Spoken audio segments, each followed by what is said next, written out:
podcast is part of the Sports Social Podcast Network.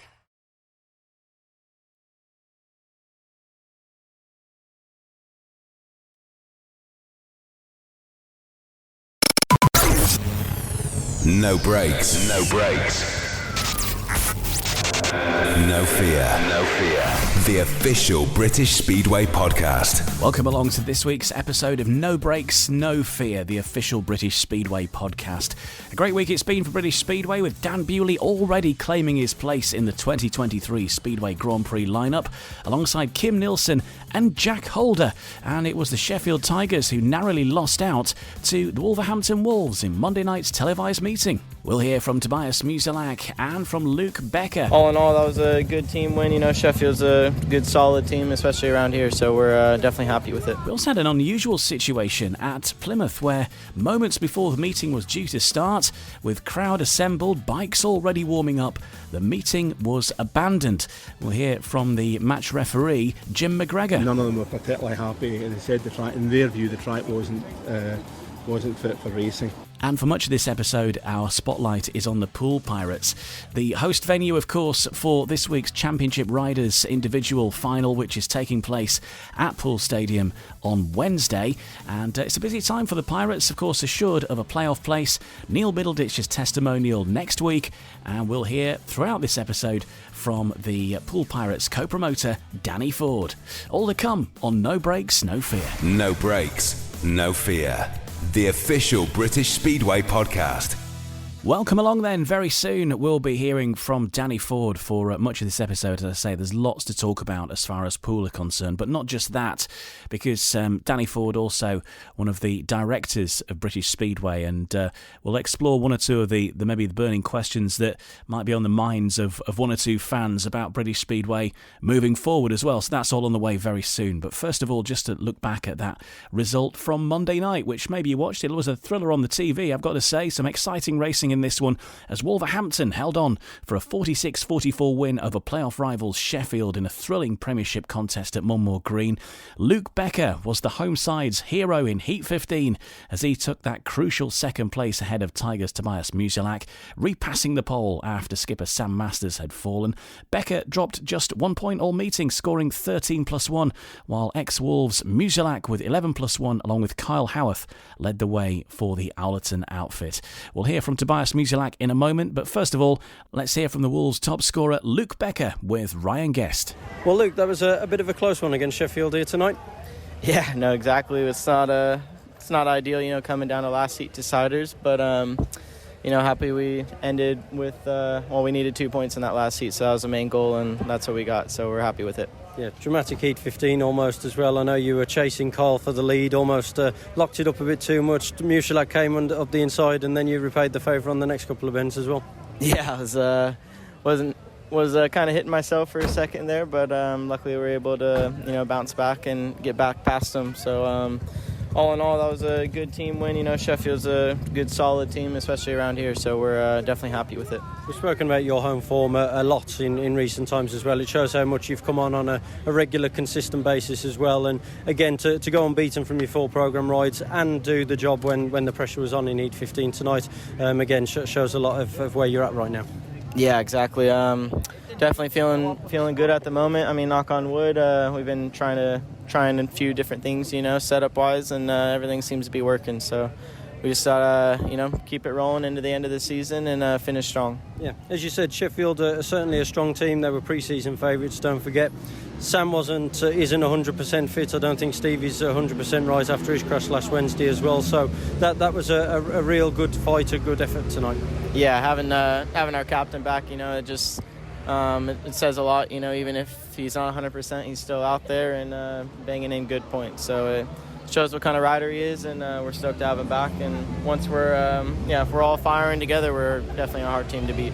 On Thursday night at Ipswich, obviously they've been going really well this year, spent a lot of time at the top of the league. When Wolves were there earlier in the season, came so close to a victory, just threw it away in that last race. So will that be in the back of the minds, do you think, when you head there on Thursday? No, definitely. Of course, we go every race to win, but we know it's not going to be easy, and we're we're remaining positive. Luke, well done to you in the Wolves tonight. Thank you. Well, Toby, going down 46-44 here at Wolverhampton, it was a real close meeting and a great effort from the True Plan Tigers tonight. Yeah, absolutely. That was a good night for us. One table point to the table. I should be better in 15 because I was passing Luke, and then my bike was pulling too much, and I was off the best line, and he passed me over. So sorry for that, but anyway, it's a good score at Wolverhampton. So difficult track. So and happy that I stay healthy. Yeah, I was going to say it was a really dramatic one as well. Went down to a last heat decider. Sheffield needing that 5-1. Carl was out there. Sam Masters spun off, and then you've come through to take second as well. And it was all going on in that last race, wasn't it? I didn't even know that Sam followed it, and then I was trying to chase Luke, and I really did it. And then unfortunately he passed me once again, and I can shame myself because a little bit too late we found a good setup, which was good from the gate. Without Adam, don't forget as well, like you say, positives can be taken from this one now. Yeah, that's for sure. That's a really good score. We don't have Adam.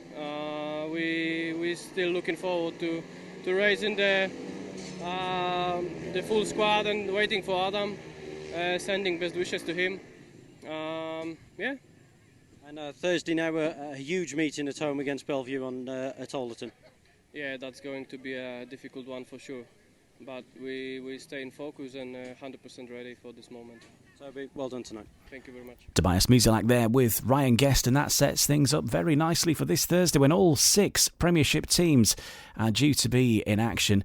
The fixtures are Ipswich versus Wolverhampton, Peterborough versus Kings Lynn, and Sheffield versus Bellevue. And looking at the league table, that is important because Sheffield Tigers currently in 4th place in the league on 27 points. Above them in 3rd, the Bellevue Aces on 29 points.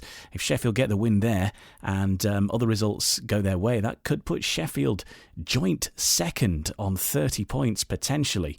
But of course there's a long way to go yet, and Bellevue are going to want to have their say. The bottom 2 facing off against each other and the top 2 together as well. So it's a big night of fixtures on Thursday night in the Premiership. And then looking ahead to Monday, we've got a double header between Bellevue and Wolverhampton. The first staging of that is going to be at the National Speedway Stadium at lunchtime on Bank Holiday Monday, because it is Bank Holiday Monday. And then the return will be at 8 o'clock, and that fixture will be live on Eurosport 2, getting underway at 8 o'clock. And it's also going to be Peterborough versus Sheffield. So that's the Premiership fixture situation for the coming week and the general picture of what's going on there. Meanwhile, the playoff situation is hotting up in the Championship as well, and Glasgow secured a top 2 finish in the Championship with a 46-44 win over Redcar in a thriller at the Echo Arena. The Tigers saw a 10-point advantage clawed back by the hosts, who also lost number 1 Craig Cook, who'd returned from injury with 4 straight wins when he was brought down by Charles Wright in Heat 13. A 5-1 for the Bears in Heat 14 from outstanding reserve Jordan Jenkins, and Casper Anderson put them in front, but stand-in skipper Tom Brennan and guest Aaron Summers turned the meeting back in the Tigers' favour with a 5-1 in the decider. It means that Redcar's fate in the playoffs is yet to be decided, and it could well come down to a clash against the Scunthorpe Scorpions, who they face later this week, on Friday night in fact, at the Echo Arena. Glasgow Tigers assured of 2nd place. Following that meeting, let's hear from Jamie Swales speaking with Ryan Nassau. Killer blow to our playoff hopes after a fantastic meeting. Yeah, I'm sure for everyone watching on BSN it was a brilliant meeting, that one. I just had everything really. Right at this moment feel absolutely gutted with the results. It's quite hard to take really with how the lads rode. Disappointing at the top end of the team, which really cost us, with Charles only getting paid 5 with bike issues, and then Jason uncharacteristic scoring nothing. Yeah, Charles, he took a couple of heavy falls recently, and ever since then he can't find out why he's burning clutches out. He's the ultimate professional with his bike, and he has tried everything that he can think of and was still struggling to find out why. He's burnt 2 sets of plates out just tonight. And Jason, yeah, you know, he's still a young guy who's learning. You've got to expect a bad meeting sometimes. He wasn't off the pace, he just couldn't do his characteristic starts. It's just, great meeting, tough to take the result though. I think we're still in the ascendancy because it's not in our hands, but it kind of is in our hands, if that makes sense, because if we can beat Scunthorpe at home and send them away pointless, it all rests on them going to Berwick, also pointless. So do you think we're still in the upper hand with it? Absolutely. You know, if we have to go to Plymouth and get something at the end, then that's what we'll be going out to do. It is still 100% in our hands. We've just made it a bit harder for ourselves tonight, that's all. And next week, you could say, yes, Jake Allen's back for Scunthorpe, we only beat them by 4 last time, but we've got Kyle Newman in the side now, who is likely to score some points. Yeah. Scunthorpe aren't Glasgow. I don't fear Scunthorpe. Dougie's a good rider. I'm sure if we can sort Charles's clutch issues out, then he'll be back on form. Jason's not going to have 2 meetings like that in a row. He's turned out to be too good a rider to be like that. And Casper will have had another week to get over his hip injury. I'm full confidence for Friday. We're going to do what's needed. We just need Berwick to do us some favours now. Well, and a message to the supporters thinking I might come down, I might not, to come down because the lads need that 8th man. They do. The support tonight was phenomenal. It was absolutely brilliant, hair-raising at times. We need that more. We need to push us into the playoffs.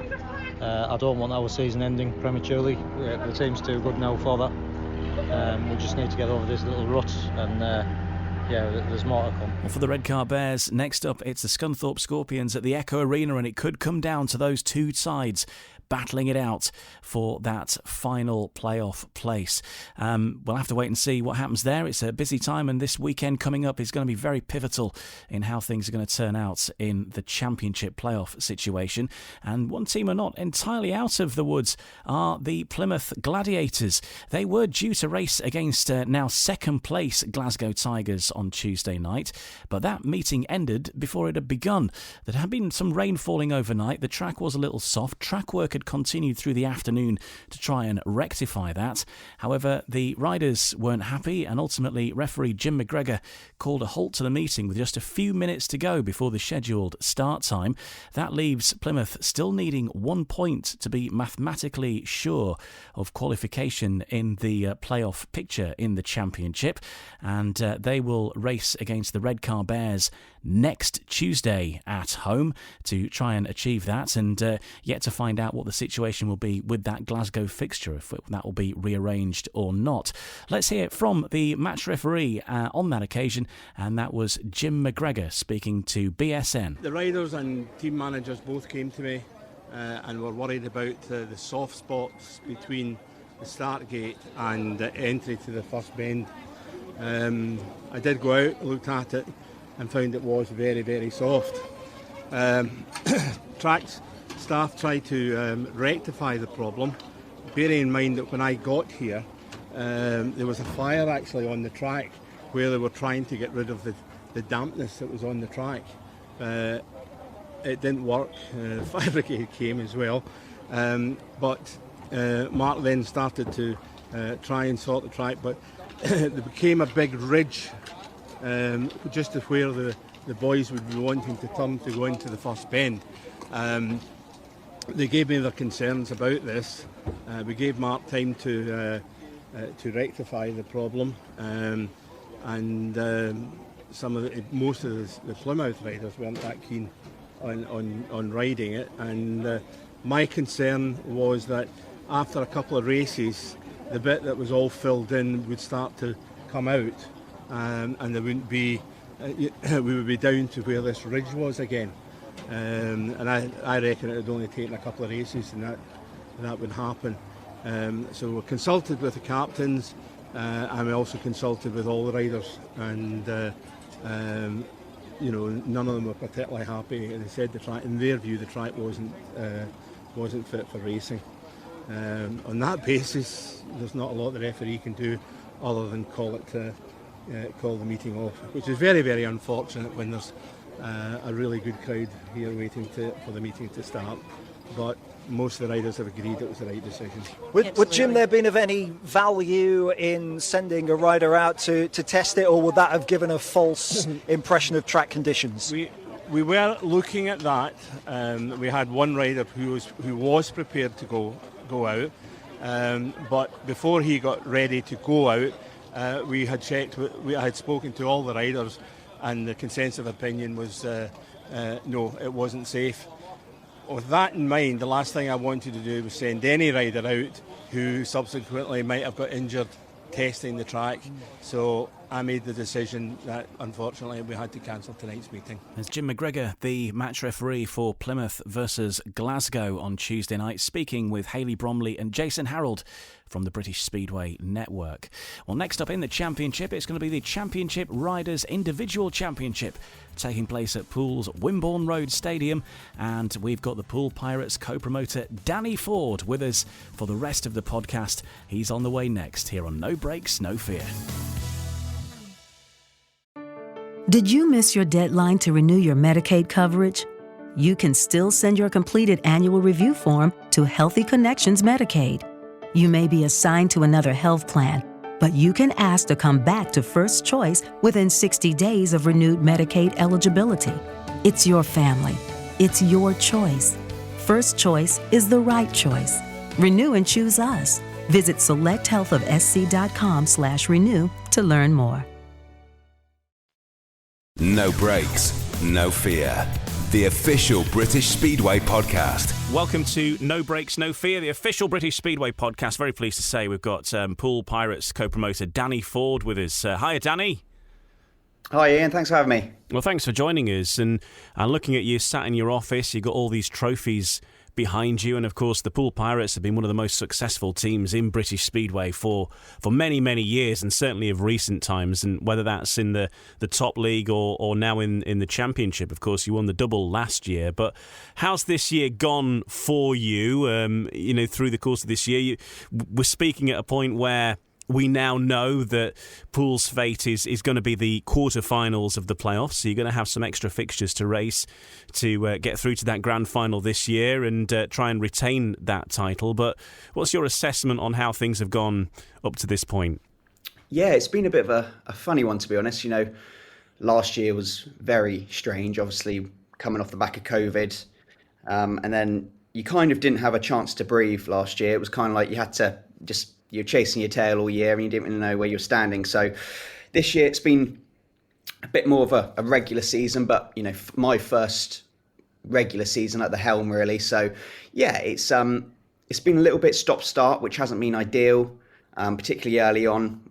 We were struggling with momentum, and I think that caught up with us mid-season when we had a little bit of a blip, lost to Leicester. Plymouth came here and pinched a draw. And even in our victories, we weren't overly convincing. But I think as the fixtures have started to become a bit more regular, we've got a bit of momentum, the schedule's starting to fill up. And yeah, things are definitely starting to pick up at the right time. Now we're heading into playoffs. And of course, this is what it's all about. It is qualifying for the playoffs. And for yourselves, it was all about whether it's going to be automatic qualification to the semi-finals.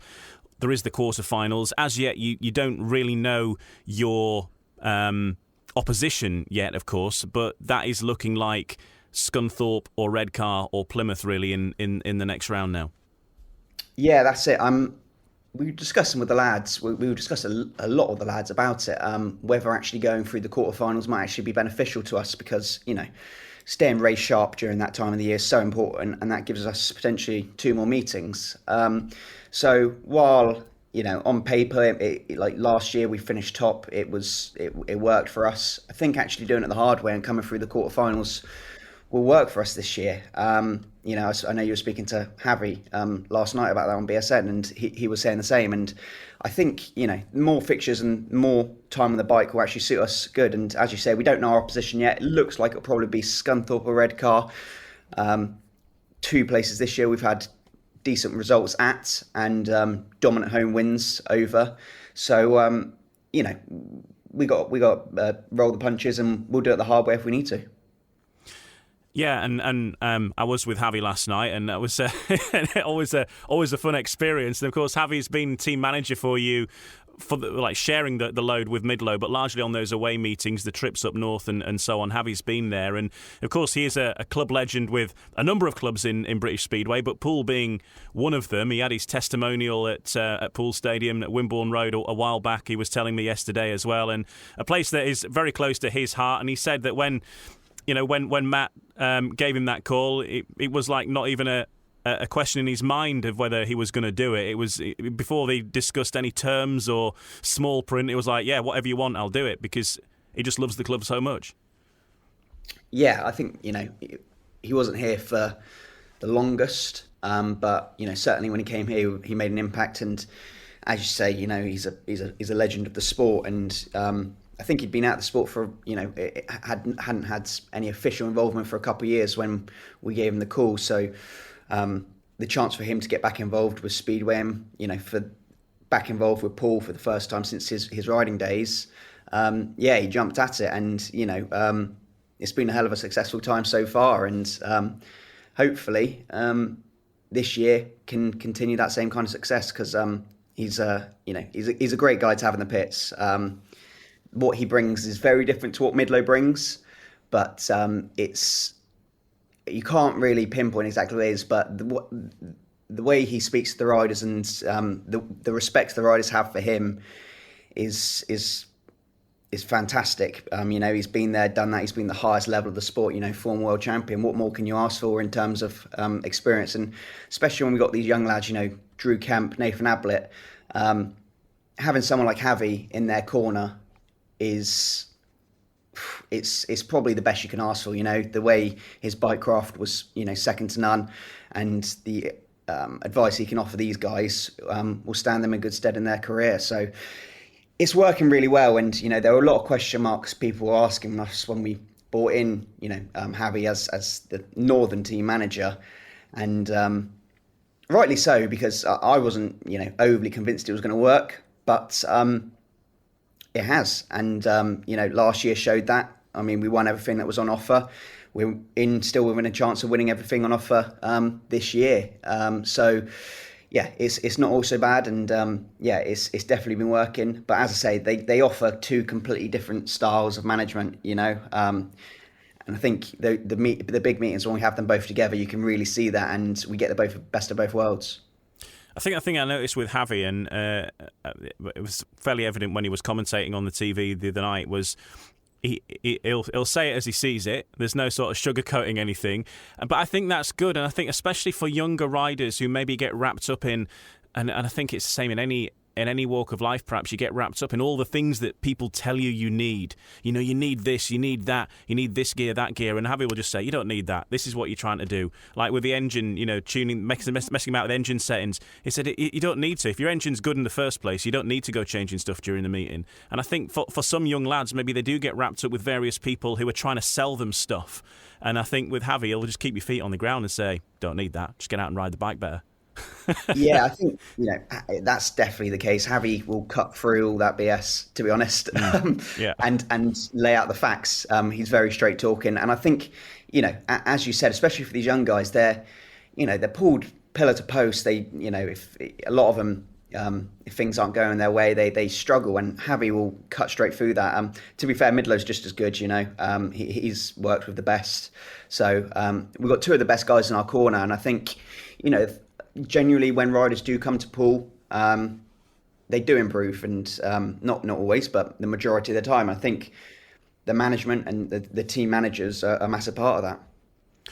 You made the switch to the Championship, which obviously various people had their own say on that. The decision was led largely by the race night issue, I think, wasn't it, at the time? And obviously the Premiership now stuck to Monday and Thursday nights. People are still saying, why aren't Poole in the top league? But has anything changed in that? Are you happy with life in the Championship? You are the reigning champions and Knockout Cup champions, and aiming to repeat that success, as you mentioned, and if not go further. But life in the Championship, I think the Championship's certainly a better place for having Poole in it. I think so. At the moment, the Championship, obviously there's more teams, more variety. I think that was one of the key factors. I think our last season in the Premiership 2019, I think we raced Ipswich about 3 times within the space of a month, and it was getting a little bit stale for us. I think that kind of, was probably the worst of it, and that didn't help, and that was towards the end of the season, so it always leaves a sour taste in your mouth. But it wasn't ideal, and the change in race nights actually impacted us more than we thought it would. Even just moving from a Wednesday to a Thursday, you'd thought moving midweek to another midweek weekday wouldn't have a massive impact, but it really did. Our crowd figures showed that, and moving back to the Wednesday as we did last year, crowds were good, even for second tier racing, and this year they're actually up, which has been fantastic. So for us at the minute, the Championship is the league. I'm not saying that the door's completely closed to go back up, but I think some things would have to change there. If there was a couple more teams in the top league, a bit more variety, and there was a bit of flexibility on race nights, never say never. You do have involvement, of course, at the top table of British Speedway as one of the directors, and that question about the Premiership is one that continues. Of course, we've got threats to many clubs, and obviously that's something that you're involved with the Poole. We'll talk about that in a sec, because you had a big night last week. But when we look at the Premiership, with being a limited amount of teams, Peterborough being the notable one that's got the question mark next to it at the moment with what's happening with their stadium. Do you see a world where we are going to be welcoming more teams potentially back into the Premiership in the next season or so? I think so. I think the biggest problem with that would probably be the number of riders. Hopefully Poland start to ease their restrictions on things, and it'd be easier to bring in some of the top foreign guys. But if you have more teams in the top league, then as it stands at the minute, they're probably going to be using more Championship riders, which, obviously there's a lot of questions about the doubling up situation, which doesn't help. I think if Poland ease the restrictions on things, that will make things a lot easier for more teams to go up into that top league, and as well as, making the level between the two leagues greater, which I think is a lot of a bone of contention for a lot of fans. The fact that the doubling up, supporters don't like it, simple as that. I mean, from a Pirates point of view, we don't really like it that much, but it's a means to an end, and at the minute we haven't got a lot of choice in riders. So hopefully that gets sorted in Poland. The rider shortage can be eased a little bit. I know a lot of clubs are doing a lot of work to try and bring the next generation through, but they're not quite there yet. A lot of them, I think, give it a couple of years and we should have a better stream of young riders coming through. But, people want here and now. People want it tomorrow. So, hopefully... the door definitely isn't closed for more teams to go up, but I don't think you'll get 5 teams move up next year just because there's not enough riders. Simple as that. And how does it work for teams that do want to go up? Is there a certain criteria and a certain sort of threshold of things that they have to have? I mean, just from a fan's point of view, and keep it in layman's terms, but what is the process? Do clubs decide? Do they get invited into the Premiership? What's the sort of how does it all work basically? Teams apply. They apply to go into the Premiership. If the Premiership wants them, they get accepted. Simple as that. Obviously they'll do a lot of research on that team, I'd imagine, and make sure that when you're bringing someone into your league, you're only as strong as your weakest link, aren't you? So they want the strongest teams in there. And I think, to be fair, they've got 6 very strong teams in there. And we know Peterborough got the problems with their arena, but they're very stable clubs. They're very well-run clubs there. So bringing someone into that fold, they got to make sure it's the right person, the right club, the right promotion. So it won't be anything they quickly decide on. I imagine they assess it a lot and discuss it amongst themselves. But yeah, it's up to the league basically. So simple as that. So really, it's a mixture of having the resources, maybe it's the funding, and obviously make sure you're solvent in all. But because the cost is different as well. You're using the same riders sometimes, but the costs are much higher, aren't they? Once you move up that, which is another reason why many clubs are staying in the Championship, of course. Yeah, exactly. It is strange when you can be paying a lot more for the same riders. Barring, some clubs have got a Jack Holder or a Jason Doyle on the books as well, which, those guys obviously don't come cheap. It does seem a bit alien, especially to people who, outside of the sport, that, the same rider can ride for two separate clubs and be on completely different money for each one. But, that's the top league. That's the one that's on TV. The riders can call for that, especially when you're going up against the likes of Jason Doyle, Jack Holder. It's going to be points are slightly tougher to come by. I think, especially this year compared to last year, that league is definitely stronger than it was last year. I know it's still not quite where it was 10, 20 years ago, but it's definitely moving in the right direction. We've got the likes of a few riders coming back, Frick, Zagar, Doyle, so it's moving in the right direction, definitely. It's just, these things take time. Yeah, as you say, the Polish situation, if they can offer a little bit more, that's going to allow, a lot more flexibility for the riders to go back to maybe how things were, a few years ago, where they're riding in multiple leagues. And obviously that works well for the top riders and works well for the clubs as well, being able to get those riders. Yeah, I think, I don't think it's always been a case of, that the top guys don't want to ride in Britain. Obviously, the money's not as good. We know that, compared to some of the other leagues. And I think what the Poles brought in terms of the restrictions really did have a massive effect. I don't think the riders didn't want to ride here. I think it's just that they weren't allowed. What they can learn in Britain, I think, is so important. We saw that in the GP Challenge the other day. You could see the ones who had experience riding these tracks against the one that didn't. And I'd say Glasgow is probably one of the fairest and tracks to those riders to come into, other than maybe Bellevue. That's probably more that they used to. I'd like to see them come to Poole and try that. Or Wolverhampton, the likes of those. It's important for these riders to learn the throttle control, because obviously in Poland they're just full out, and the track's as smooth as you like, massive, and they can just turn it on as much as they want. Over here you've got to learn that throttle control, and I think that's important. And you could really see that difference in the riders, in the GP Challenge, the ones that had that experience. And I think if they want to, Smarslick's kind of the exception, isn't he? Because he's a freak. But if they want to be challenged at the highest level, I think that's very important for them. Well, interesting as well that the three riders that did qualify in Jack Holder, Dan Bewley and Kim Nielsen all have British experience. They've all ridden over here at various tracks. They've been around the British leagues and therefore heading to Glasgow, as you say. As it goes, I think Glasgow is one of the more open, faster tracks in British Speedway. But obviously a few of the riders have not had that experience, perhaps struggled a little bit, and obviously well wishes to those that came away injured.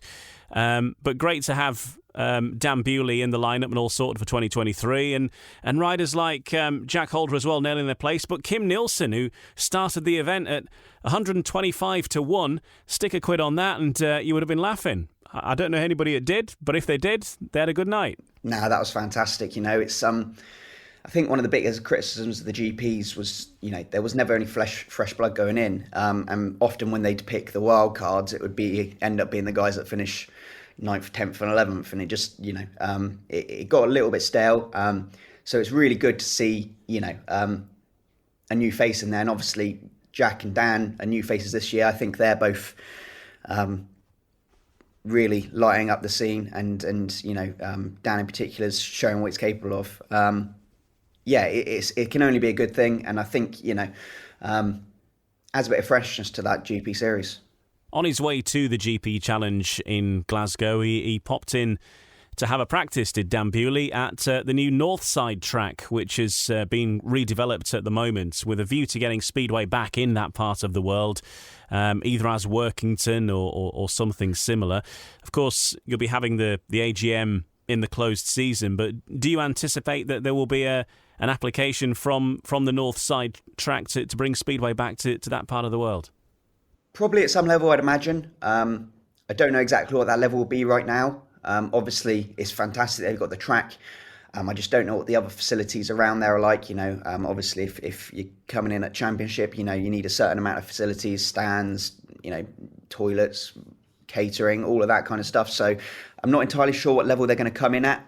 But like last year when Oxford were trying to come back and have come back this year, it's fantastic, and if they're going to do anything like Oxford have done and do it properly, it's just the best news for the sport. I don't know if many people have had the chance to go to Oxford, but what they're doing there, they're not taking any shortcuts. They're doing it the proper way, which is what the sports needs. We don't want any of the these more rundown stadiums and people struggling to make ends meet. We want it done properly, and it's good to see that they are. Hopefully Northside can be the same.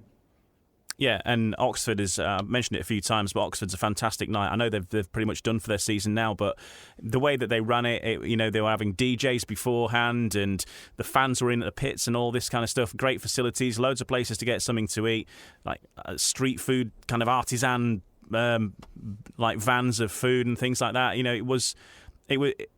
I can't imagine that it would be anything other than a great night for whoever went, and that's what we want, isn't it? Not just the great racing that the track provides, but an all-round experience for a fan turning up, paying their money for an evening's entertainment. Absolutely, support. The general public are spoiled now with choice and variety. I think that's probably been one of the downfalls of Speedway. There's so much choice out there, and what football stadia are able to offer, Speedway pales in comparison to it. So when you can, get anywhere close to what these guys are offering, and all of the other stuff that comes on the side of Speedway, building that whole experience, making a good night, offering good food, reasonable bar prices, they will come. The supporters will come. A lot of us aren't in control of those other external factors, like us here at Poole, but if you can offer other stuff to keep people entertained, and get their money's worth, that we've seen, here at Poole, that if we put other stuff on and we do other stuff to try and bring the supporters in, they will come. It's just trying to find exactly what those things are and see what makes them tick. Danny Ford, co-promoter of the Poole Pirates, is with us, and we'll be back with Danny in just a moment because we've got lots to talk about, not least their clash last week against Redcar, which was a Herculean effort from the track staff to get that one on, and then looking ahead to this coming week, meeting on Wednesday evening. It's the Championship Riders Individual. We'll also look at Neil Middleditch's testimonial as well, and much more besides. Still to come on No Brakes, No Fear. No Brakes, No Fear. The official British Speedway podcast. Welcome back. I'm Ian Brannan. We are here every week through the Speedway season, looking at what's going on and speaking to some great guests as well. And this week we are joined by co-promoter of the Poole Pirates and a member of the board of directors of British Speedway, Danny Ford. And Danny, well, you had a right time as a promoter, shall we say, last week, because you had this big meeting set up, Poole Pirates against the Redcar Bears. You'd done a special promotion. It was £10 in, free under 16s, and huge crowd turnout, and then the rain comes down, and we know what problem that can be in Speedway. It makes a bit of a mess at the track. The rain did come down, fairly heavily for quite some time, about half an hour or so. The track staff do their thing. The referee lets them get on with it. The riders all agree to ride, and despite looking like the whole meeting was going to have to get scrubbed, we had a great meeting, and a big crowd at Poole Stadium went home happy, and hopefully the council did too, who were your special guests that night. Yeah, that's it. There's a lot I could say about that meeting. It was, I a real challenge to get that on, and I think if it were just a regular meeting when we didn't have, the council come, we didn't have these extra activities on, we probably would have called it as early as possible. But we had so much coming on, and we knew we'd sold a lot of tickets. We didn't want to let people down, so I thought we'd got away with it after the first set of showers finished at about, I don't know, 4 o'clock, and I was thinking, if any rain doesn't come now, we're sorted. And then gates open 5 minutes later, we get a torrential downpour, and I'm thinking, oh my God, there's no chance we're getting this on. So, what we achieved that night, and the track staff achieved, was, it doesn't happen often, and I was determined to make it there. Fair play to the red card guys; they were very understanding. To be fair, I don't think they probably wanted to travel all the way back down to Poole, so they were determined to get it done as well. But when you've got two teams like that who are willing to play ball, two sets of captains, two team managers who want the meeting to go ahead, it makes the life of the promoter a lot easier. We allowed the time. They allowed us the time to get the track right. Obviously it wasn't perfect, but it was never going to be perfect under those conditions. But it was definitely raceable, and yeah, it was a good night's racing. That coupled along with all the other bits we had going on, face painting for the kids, meet and greet with the riders, and then obviously the big thing being the reduced admission. We had a great crowd, and I'm just thinking, if the weather would have been good on that one, I think we would have had an exceptional crowd. But financially, it wasn't a great night for us. There's no getting away from that. We had a lot of kids in. It's closer we've been to four figures in kids that I think we've been for a long time. So that was great, but it doesn't help the purse strings, and it was a great promo thing, and I've seen a lot of people commenting saying, oh, you should do that every week. If we did that every week, the club wouldn't survive too long. But it's definitely, from a promotional point of view, it's definitely something we're going to revisit again. And £10 Speedway, it's a bit of a bargain, and with all the other stuff we had on offer, people just seem to really enjoy it. And recently at Poole, we've had a really feel-good atmosphere regardless. I think, the past couple of meetings we've had, I think it started probably against the Birmingham one. There was some great racing in that meeting, despite it being a hammering. And then we have Oxford the week after, which was a really close meeting. There's just been a real good atmosphere around the whole stadium. We got the whole Sweet Caroline down to a T after Heat 14. Which is fantastic, and things are just, we're on a high at the minute, and the boys are riding well. They're riding on confidence. The supporters are happy. Things are just good. Things are good, and hopefully we can just continue that a little bit longer. What sort of feeling did the council go away with? They seem to be smiling. The people I saw from the council in the photos afterwards. Well, I was out on track. Trying to sweep away puddles, so I didn't get a chance to meet him. And when I did get a chance to meet him, I was, covered up to my knees in shale, so I probably didn't give it the best impression. So my dad was hosting them while I was sweeping the puddles away, which so I didn't have much chance. But he said it couldn't have gone any better if he tried, despite all of the delay. To be fair, the delay wasn't actually that bad. I think it was probably, less than an hour all in all. So, they understood that there was going to be a delay once the heavens opened. He said, all things considered, it could not have gone any better. So, while the short-term future of the club is secured, we want long-term commitment here. Poole, as we said on the night, Poole needs Speedway. It's such an important part of the town. It's the biggest sport in the borough other than AFC Bournemouth. So, it's very important for us, and we just wanted to get that message across. We don't have enough communication with them. So to welcome down in front of a packed Wimborne Road, sent a message. It is a proper speedway town, and it's not many places you go around the country where you can go into a town and talk about the speedway and people know exactly what you mean. You know, there are a few, and I would say Berwick perhaps is another one that's, everybody knows about the speedway. But Poole, obviously, you're right there in the thick of things, and people can't not know where Poole Stadium is. Yeah, I do agree with you. To a certain extent, it's not quite the same impact as it used to have. Back 20 years ago, we'd get huge crowds every week. Near enough sellout crowds, and you'd speak to anyone down the street and they'd know what you're talking about. It's probably waned a little bit in the past in the past decade or so. We're just trying to get that message back out, and I think that's my job now.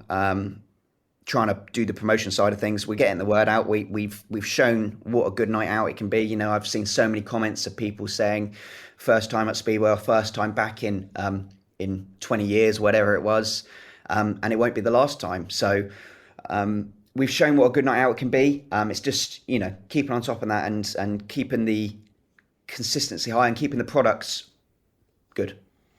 And as well in the digital age, I suppose that marketing your club, on the social platforms is such a big thing now, because of course previously it was just putting a few posters up around town or whatever, whereas now you can actually tap into people's handsets, and that's of course where the stuff gets noticed now, and getting the adverts on there, getting the videos of the racing out there and the excitement, and TikTok and Instagram and all this is such a huge part of being a promoter now, I guess, and you've got to react to these technologies. It is. It's so important. Myself, I worked for a digital marketing company for 7 years before coming into the club, so that gave me a good understanding of what was required. The problem being is that that stuff takes a lot of time. People think, you can just take a photo and get it up. No, you need to make things look nice and all of that. So it does take a lot of time, and people probably don't quite appreciate how much time that can take. I'd love to be able to be posting stuff every hour, but it's just not feasible, But it is the most powerful tool we now have. And for the most part, unless you're doing any paid adverts, it's free. For a Speedway club who don't necessarily run on huge marketing budgets, that's gold dust for us. 90% of people are now on social, well, I'm sure 99% of people are on social media. So how many people spend all day looking at their phones? And if we can get a Poole Speedway advert pop up or the lineup or a graphic, something showing that we're racing tonight, that's so much more powerful than just having an advert up on a lamppost when they're driving down the street. You have a big meeting this week. You have one of the big major events in British Speedway, the Championship Riders Individual Championship, and all of the clubs are going to be represented here. And traditionally, in any Speedway calendar, going back over the years, this is one of the big focal points of the year, and the riders all want a bit of personal silverware. The club supporters want to support their riders. So the weather this week looks tremendous in Poole on Wednesday night. So you've got the stage set there for what could be one of the big meetings of the year here.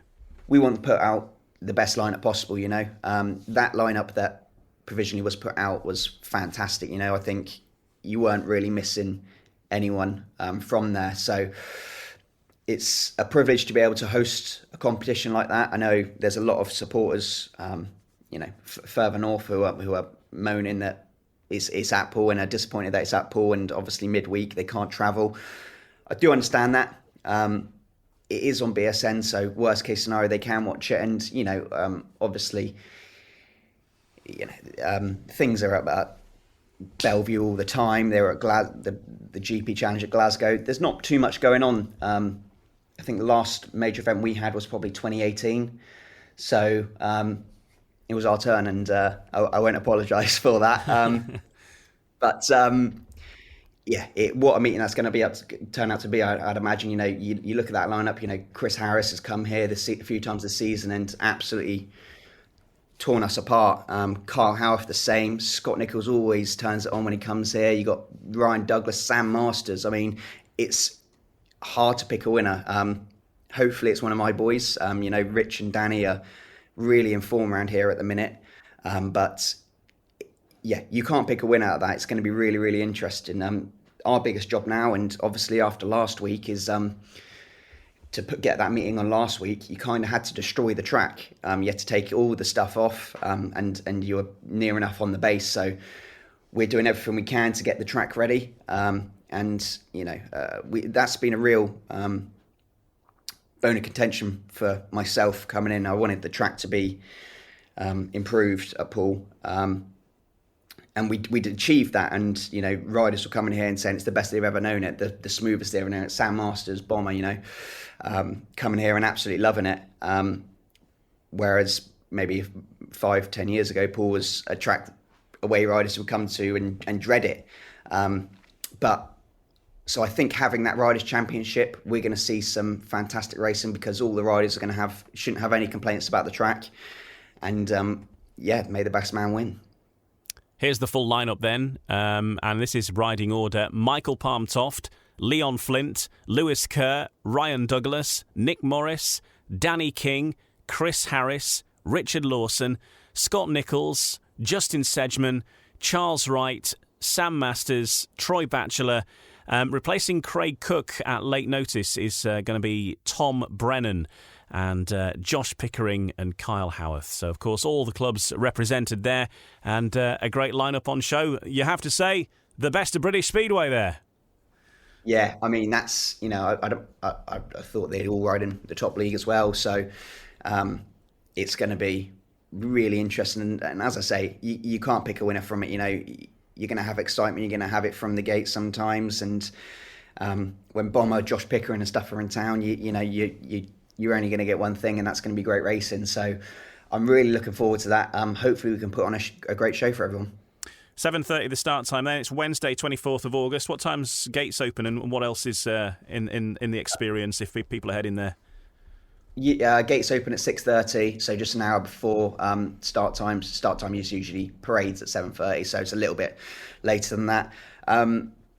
We got a few things up our sleeve. I don't want to let anything out just yet, so just come down and enjoy it.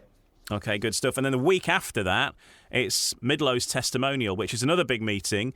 We've got an interview with Midlow that we're going to put in the podcast next week, which I know that there's been done with Scott Mitchell. The people will know him from your own live streams, because he's been the commentator there with the dartometer, but also former world champion darts player, and he's had a sit down with Midlow. We'll bring you that next week, but it's going to be on the British Speedway socials and stuff later this week, I believe, as well. But his story is fascinating, and he had his own testimonial. The story is he had his testimonial, I can't remember exactly when it was now, but it was quite a long time ago, wasn't it? But the club, it didn't get the money in the end, didn't he? And so it's sort of another chance for that. Yeah, I think, to be fair, I don't know the exact year. It was before I was born, so it was a long time ago. Yeah, it was a while. Yeah, that's it. And I think the promotion at the time basically went bust, and he never got paid from his testimonial, which, Midlow's a club legend, and the best way to honour him is to redo that testimonial for him. Hopefully we'll get a sellout crowd, and the lineup he's going to put on is going to be great. Some of the top riders in Britain and in the world come in. So, looking forward to that one. So, it's definitely going to be a packed out couple of weeks for us. We've got 2 really big meetings coming up. And then after that, we're probably into quarterfinals. Obviously, we've got the semi-final, the KO Cup to come up. We've still got this Jubilee final to fit in. So we're going to be flat out until, hopefully not until November again, but certainly until October. Yeah, and of course, it's a bit of an unknown, isn't it, September? It is going to be a busy time for Speedway with various fixtures. We're not exactly sure who's going to be heading where yet, but they're all still to come. As you say, Knockout Cup still to finish off as well, and it will head probably into the start of October, but probably get things done before November this year. That's the goal. I don't think anybody wants to be going back to Glasgow in November, because that was really cold for a poor southern boy like me. That was quite something. So, Stevie Worrells told me he's got a holiday booked in November. So, I don't want to disappoint him and make him cancel that, because he almost had to last year. So yeah, it's going to be a really busy time for us in particular. We've got a lot of fixtures to fit in, and that's great for the riders. The riders want to have as much track time as they can. It's just this time later on in the year, the weather can start to have its say. Hopefully it doesn't, and we can get through it all smoothly. And that's the goal. And if all things considered, I think we'll probably end up with about 8 more home meetings even now. So it's good. It's really good, and this is where we want it to be. It's just fitting it in now and getting through it. And as has been mentioned already, the quarterfinals gives you those extra meetings, keeps you sharp as long as you win them. Of course, that's the thing. But, maybe there are clubs that are going to be in the semi-finals that aren't going to be having as regular meetings, depending on how things pan out in the playoff picture. And, of course, there's Jubilee Trophy involved perhaps for the sides as well. But maybe that will keep them busy, you could argue. But riders want to ride, don't they? Yeah, I think that's going to hopefully play into our favour. I mean, it's not a foregone conclusion that there's definitely no guarantees that whoever we are against in the quarterfinal that we're going to beat them. I think we'll probably be the favourite too, but Speedway can throw up a lot of surprises. That's for sure. So it's we need to be on top of our game. We can't have another blip like we had mid-season. That definitely cannot happen. Every meeting now is a final for us. If we lose a meeting, then we can be knocked out of a competition. So we need to treat every meeting like a final. That's what we're going to do, and we'll see where we stand at the end of the season. Well, thanks for joining us, Danny. It's been a pleasure chatting with you, and good luck for the meeting this week and for the onward season for the Poole Pirates. A side that I'm sure we've certainly got a lot left to see of you in the next couple of months. I'm sure that some of the supporters will be very happy about that, and some won't. Well, you can repay them by handing out another 200 whistles. The amount of complaints I got about that is more than anything. I don't think a lot of the regulars were too impressed with the whistles, but it made for a great amount of sound on the centre green. When you're stood in the centre green, and the noise the councillors probably got and the reception they got, they probably weren't quite expecting. So from that point of view, from the PR point of view, it was great. But I do appreciate someone blowing a whistle in your ear for an entire evening probably isn't what a lot of people want, but food for thought, definitely. Well, it made for the atmosphere, it did the job for the council, and that was the main thing. So job done. Perfect. exactly Thanks a lot, Danny. Perfect. Thanks, Ian. Great to speak to you.